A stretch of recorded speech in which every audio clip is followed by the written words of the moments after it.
What's happening, guys? It's Nate and Scott from Play Your Court. Today we're going to talk about an adjustment you can make on your ready position to centralize not only your forehand but your backhand. Ooh. Yeah, Let's go on. I'm very excited now. Yeah. But before we go on, we got to tell you about this awesome community in less than 10 words.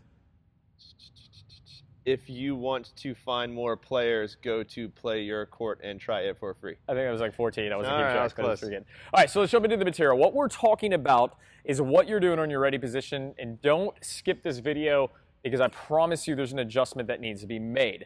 For you guys that are playing with the one-hander, I'll cover the one-hander, you'll cover the two-hander.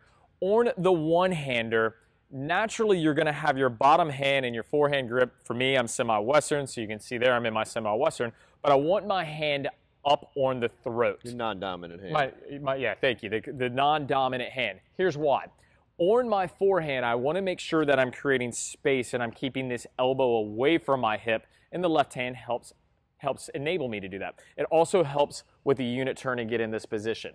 It's going to be the same exact thing on my backhand because I'm going to make the grip change and get the same space. So there's no reason to ever have my hands anywhere near one another on a one-hander. But what's happening on the two-hander? Yeah, so on a two-hander, a lot of us will jam our hands up down here together, and that creates a problem because it's just a long distance to travel as you want that hand to move up to get that same position Nate was just talking about with the one-hander. So what we're going to recommend is slide a little bit further up. You don't want to create too much space because obviously you've got to find that stability when it's time to hit the backhand and get those fingers pretty close to touching, if not touching.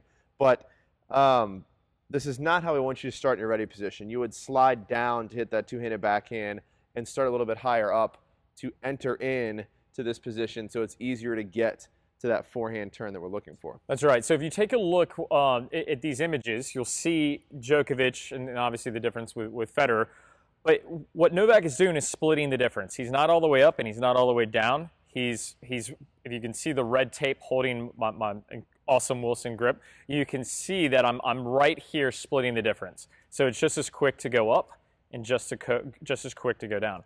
Why this is important is because you've got to create the same space I just talked about on the one-hander, right? You've got to make sure on your forehander, you're still sliding your hand up. My forehand, I just made that up.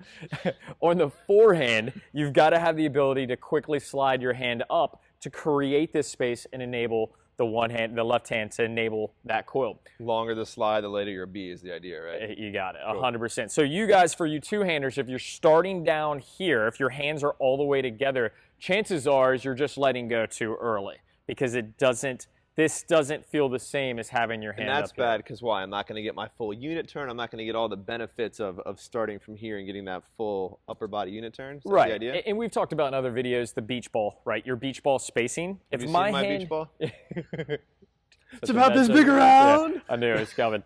If you start with your hands together, you can see here I've got a very small beach ball on my turn. Watch what happens just when I slide my hand up. See how my elbows form almost this diamond? That's what we want to see. So that's why this ready position is so important. So give that a try at home. I think you're going to see big improvements. Simple but actionable. Check it out. Yep. Guys, thanks so much for watching. If you enjoyed today's video, you know what to do. Hit that bell, hit the subscribe button, and sharing. We learned sharing is caring. Sharing is caring. It helps us an absolute ton. And don't forget to check out the platform. Check out in the comments. You can try it for absolutely free. We'll see you guys soon. Later, guys.